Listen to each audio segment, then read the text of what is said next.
Locked On Podcast Network presents Locked On Sports Today. The Cincinnati Bengals are reportedly locking in Tee Higgins, and now they're looking to ink new deals with their other big stars. How are they going to pay for all of this? Also, who are the real contenders out west in the NBA? And the Titans, they're going to overthink picking a new quarterback, aren't they? I'm Peter Bukowski, starting your day with the can't-miss stories and biggest debates in sports. You're Locked On Sports Today. Searching all major sports. Found. Let's start with the biggest story. Tee Higgins seemingly one step closer to remaining in Cincinnati. First, the reports from our pal over at Locked On Bengals, James Rapien, that the tag is expected on Tee Higgins. Then more reporting that Cincinnati may make this an epic offseason of re-signing Ja'Marr Chase, Trey Hendrickson, getting the gang back together. We're going to get the gang back together here. Jake Lisco from Locked On Bengals, the other half of our Locked On Bengals podcast. And Jake, last time we spoke, you, as you are wont to do, kind of much ado about nothing. Like we expected them to keep trying to win a Super Bowl. That seems like where they cashed out here, but how are they going to make it all work? We've done this math several different ways. I've done this math trying to fit in new contracts for Trey Hendrickson, Tee Higgins, and Ja'Marr Chase without cutting any players, even including Mike Gesicki, even including the rookie pool and all of the cap hits that come along with drafted rookies. And I still have about $22 million left on the salary cap this year for the Cincinnati Bengals, doing what I think are Bengals-like structures and fair market value for these players. I also even included practice squad salary cap hits just to be very thorough, just to make sure.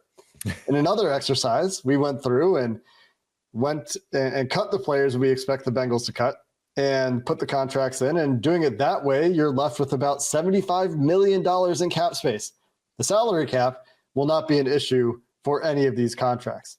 Then the question you might ask is, well, what about cash? Can the Bengals really afford to pay these guys all this money this year? Mike Brown doesn't have any other revenue streams and is historically accused of being cheap quite often.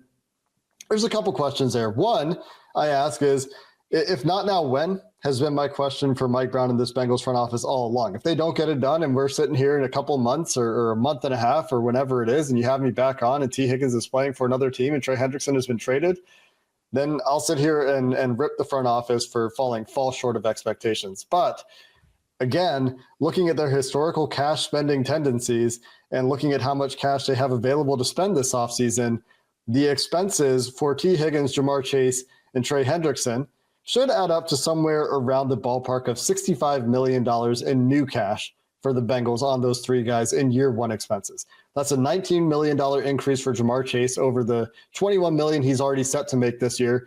About a $15 million increase for Trey Hendrickson, who's also under contract this year, and accounting for $35 million in year one cash flow for Tee Higgins.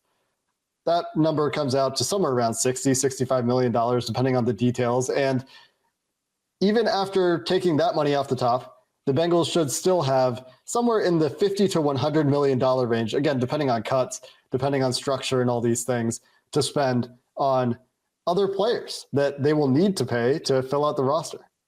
So I wanted to ask you about that. So, okay, you pay all your guys, especially if you're paying superstar prices. Who is a player or players that you think Cincinnati can bring into? Because let's be honest, the delta between them and the best teams in the AFC is bigger than it has been in previous seasons. How do they close that gap? Who could they go out and get, you think, accounting for all these other moves?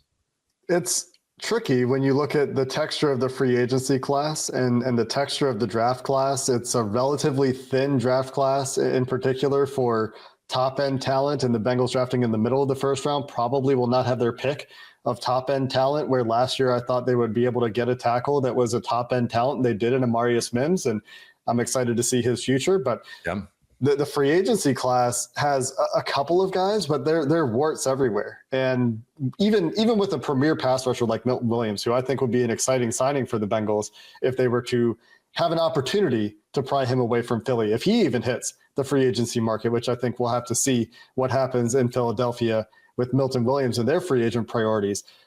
Even if they were able to add him and say Chase Young or two top-end defensive linemen like that to help with the pass rush, which I think is the first priority, or should be the first priority for the Bengals this offseason.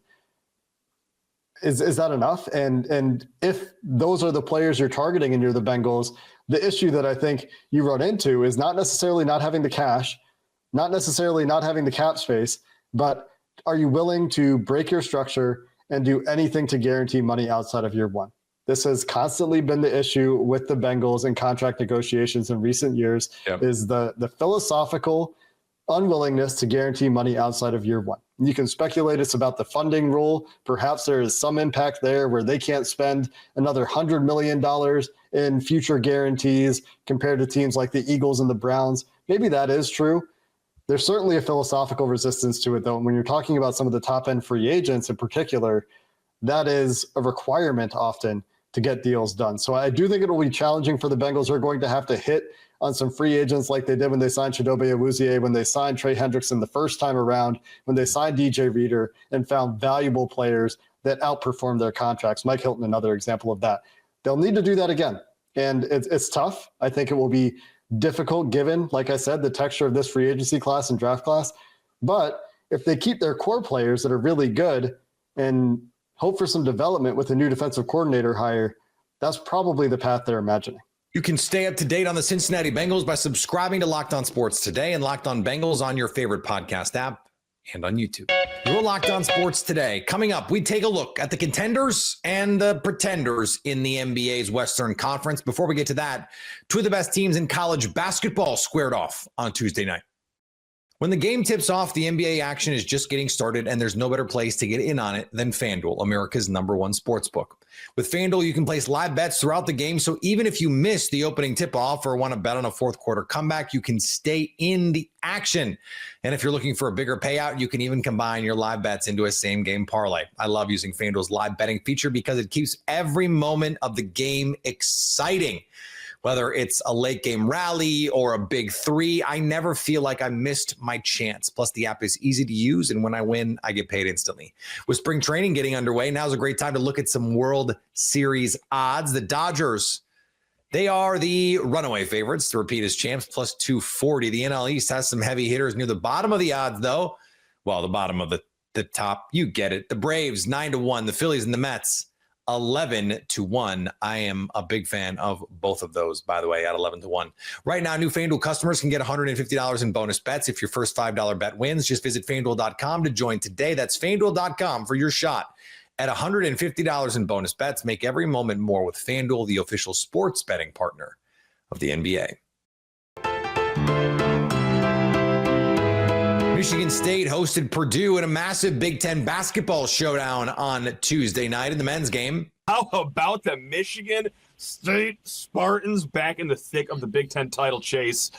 Oh, God, it's good to do it, especially against Purdue, a team that you've lost to 5 times in a row, 9 times out of the last 10. But now that the Zach Edey big scary monster is gone, I feel like it's a new chapter in this rivalry, and MSU got a good one tonight. Yeah. Listen, I think you kind of alluded to it, but championship-type DNA shown over the last 2 games. Obviously, we got together late night Saturday. Maybe a little sober appearance for me here today. So, come on. Come on. You were fine. We can rectify this on the air right now. What do you got back there? You got some brownies? Let's go. No, I think the performance that you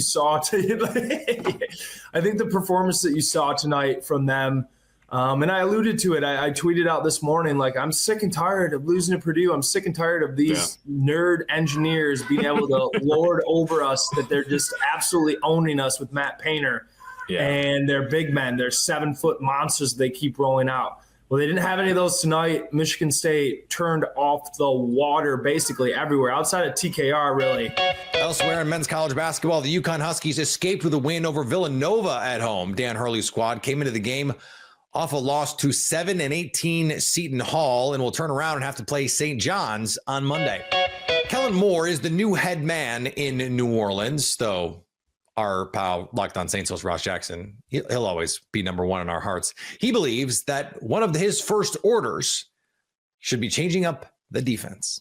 I think a shift to a 3-4 defense would be a great move by the New Orleans Saints beginning this offseason. And I got 2 reasons why. I'm Ross Jackson, host of the Locked On Saints podcast. Reason number 1 is that a 3-4 defense will allow you to be able to modernize your defensive approach a little bit, get a little bit more speed on the edge to be able to counteract those outside zone runs of today's NFL, and of course those pesky mobile quarterbacks that are winning all over the league. Number 2 is that it would allow you to be able to bolster your talent a little bit through free agency in the draft, opening up some opportunities, because you don't just need those speed rushers. You're still going to need those big-bodied 3-4 defensive ends to help you stop the run. And I think guys like Carl Granderson and Isaiah Foskey, who are already on the roster, who came up as stand-up pass rushers, could thrive in a 3-4 edge rusher position for both of those guys. So it might not happen all in once in 2025, but based on the Saints defensive coordinator talent pool, over the course of the next few years, a shift to 3-4 could make a lot of sense. It's a crowded Western Conference.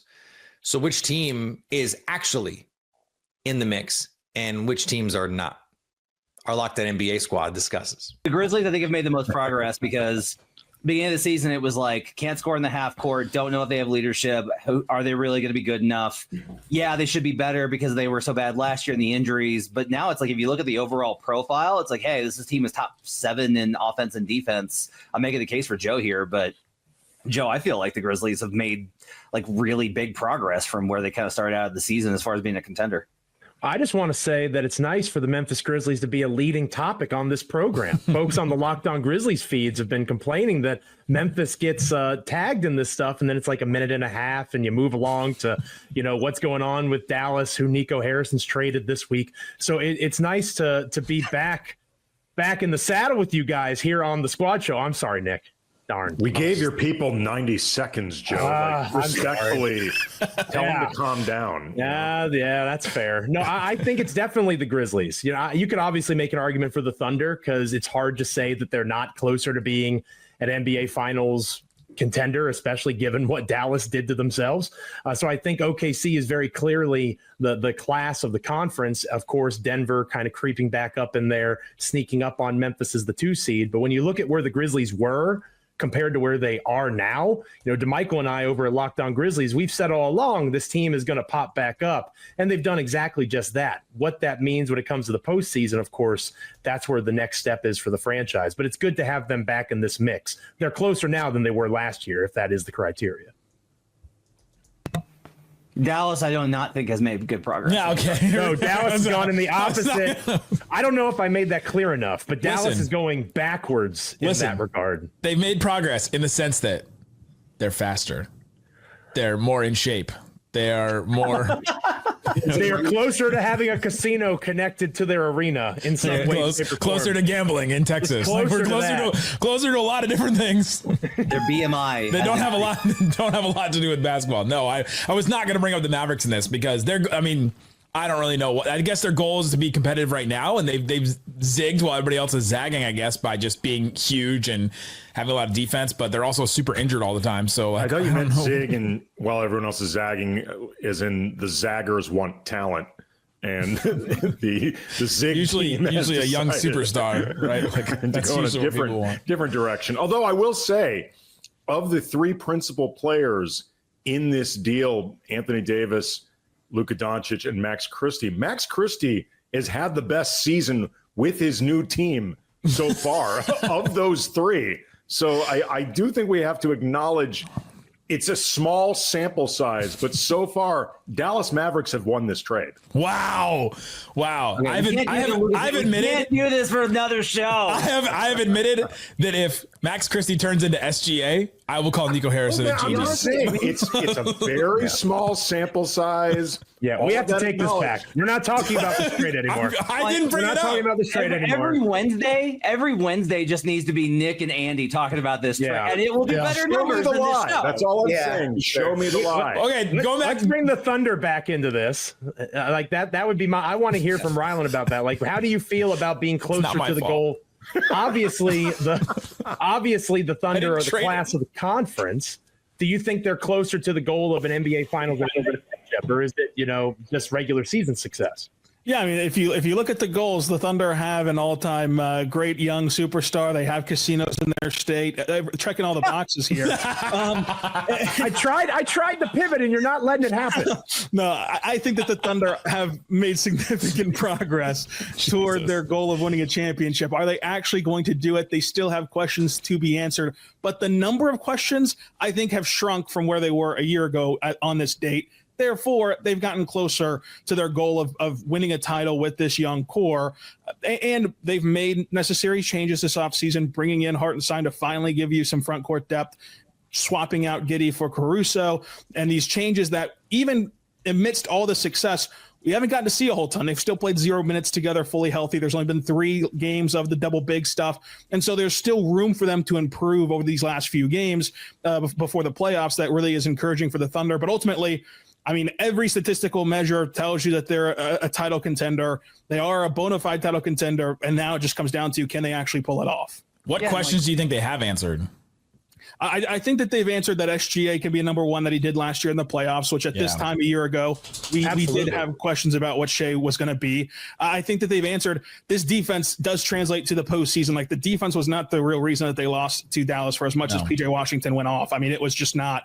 And they've proven that they've gotten better on that end. They have a historic defense right now. I think that Mark's proven to be a really top tier coach and that you would kind of trust him to lead an organization. I think that they've also proven that they're willing to adapt and they're willing to change things. I mean, they gave up the 6th overall pick that was once thought of as a part of their core. They went out and signed the biggest contract in club history. They're understanding what it's going to take to make these moves to make their team better. And I think that they have gotten better. And this is going to be something that you can't really know until it actually happens, but they have gotten better at putting guys in position to succeed. Whereas last year, yes, they were the top 3-point shooting team percentage-wise. It was on extremely low volume, and it was really an outcome that stemmed from bad defense, where it was all Shea driving gravity, stationary catch-and-shoot stuff. Guess what? Dallas is not giving up stationary catch-and-shoot looks in the playoffs because nobody is, and they had to go see that. They had to go fail in that and make the adjustments this regular season, where now you've turned Isaiah Joe into a movement shooter. There are still questions of if he can do that in the playoffs and if he can repeat that success, but they're at least trying to make the changes to address that big flaw. You can stay up to date on the NBA by subscribing to Locked On Sports Today and Locked On NBA on your favorite podcast app and on YouTube. Coming up, the Titans are going to overthink picking their next quarterback. Tennessee Titans might be overthinking choosing a quarterback. Should they draft Cam Ward first overall? Should they draft a different quarterback? Should they use the pick on something else and sign a veteran signal caller instead? Locked On NFL host Tony Wiggins, you thought it was going to be Tyler Rowland, didn't you? Argues that the Titans should do both. I would argue that you could do both. You could draft a rookie, and then you can go out and sign Jameis Winston. And what you have is you have experience. You have somebody that can get you in and out of camp, get you going until he starts throwing picks, which will probably be around week 5. And that's when you can insert your rookie in. I just think they're overthinking it. I think you look at Shador, you look at Cam Ward, and go pick one. Because what we don't measure, we measure arm strength. I guess they do. They measure size. They never measure heart and IQ, right? They never measure that thing that you just can't tell about a player unless you watch him play or that you're around him. Purdy is a reason why I'm talking about this. Jalen Hurts is a main reason why I'm talking about this. But you also have Lamar Jackson. And I know we can have revisionist history, and hindsight is 2020. There's a reason why people had Lamar Jackson probably not going in the first round, and he almost didn't, right? There's a reason why Purdy, and everybody can give the 49ers all kinds of credit for their eye. Yeah, their eye watched him for 6 rounds and didn't take him until the last pick of the draft, right? There's a reason why people didn't choose Tom Brady until round 6. It's because they have immeasurable things and things that you can't measure just based on a tape here or measuring tape. They have this thing where they're dogs. And you just saw Jalen Hurts in full view of the whole world prove that if you just invest in a guy and build things around him, by the way, that's their job, invest in your team and build things around a quarterback, you can actually get good quarterback. One of the worst things a team can do is at the top of the draft, talk themselves into a quarterback. If you have to talk yourself into the quarterback, run and run and run. And the quarterbacks at the top of this draft are talk yourself into quarterbacks. Shedeur Sanders, Cam Ward. Doesn't matter. It really doesn't matter. Because they would be the 5th best quarterback in last year's draft. And Bo Nix is a nice player. The Broncos didn't draft Bo Nix number 1 overall. There may not be a quarterback worthy of that pick. Do not feel like you have to talk yourself into one of those guys. Abdul Carter is awesome. He plays a premium position. You can get Jackson Dart, for example, at the top of the 2nd round. No shame in that. How about this?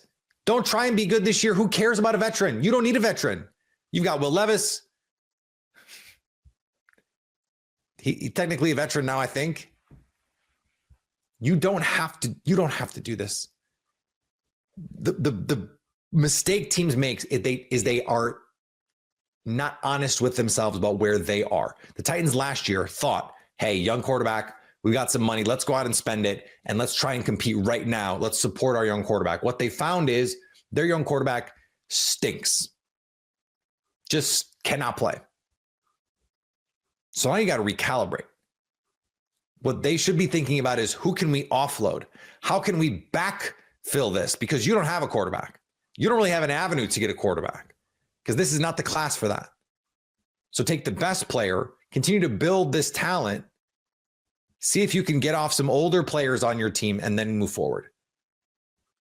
Don't talk yourself into a quarterback. Don't do it. Don't do it. Don't do it. And finally, Anthony Edwards does not lack for confidence. In a new documentary, Court of Gold, taking viewers behind the scenes of the 2024 Paris Olympics, Edwards expressed that confidence to former President Barack Obama, telling him, y'all better stand down. I'm the truth. These boys know. That wasn't even my favorite part. My favorite part was former President Obama calls LeBron James over and basically goes, you better talk to him about Anthony Edwards. And Anthony Edwards says to Barack Obama, why don't you tell him what you really said, essentially? He said, provide the context. He's to former President Barack Obama.